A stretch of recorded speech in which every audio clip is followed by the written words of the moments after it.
Now we are heading towards the Bodh Gaya.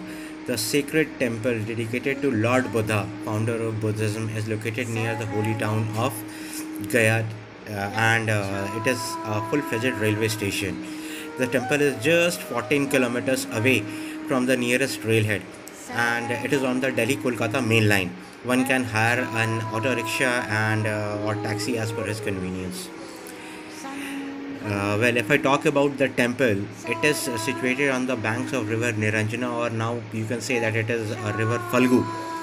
In approximate 250 BC, about 200 years after Lord Buddha attained enlightenment, Hindu emperor turned Buddhist Ashoka, due to the Kalinga War, the bloodbath that he saw in the Kalinga War, he decided to lay down his sword and he decided to construct this temple in memory of Lord Buddha. And this is the Mahabodhi tree under which Lord Buddha attained enlightenment. And this is the place where he spent about the second week gazing unwinged at this Mahabodhi tree. This is the place where he was sitting. And then the third week he spent walking up and down at this place, and all those places where his feet rested, they are being worshipped today. This place is called Kanak Mana. As you can see, it is decorated and it is a very sacred place, always decorated with flowers. But the best part is, let me tell you that after that, even before Lord Buddha had preached all these things, Lord Krishna had already preached all these sermons in Bhagavad Gita, and this, which happens to be a sacred book of Hindus, they bear a strange resemblance to everything.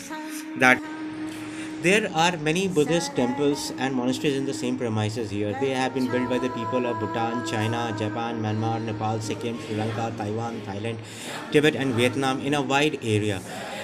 These buildings reflect the architectural style, exterior and interior decoration of the respective countries. The Great Buddha statue is also 80 feet, and the unveiling and initial worship of the statue was done by Dalai Lama. This was the first ever great statue of Buddha built across India, and this site actually has been declared as a World Heritage Site. And it Tatiyampi Buddham Saranam Gacchami. Tatiyampi Buddham Saranam Gacchami. Tatiyampi Dhammam Saranam Gacchami. Tatiyampi Dhammam Saranam Gacchami. Tatiyampi Sangham Saranam Gacchami.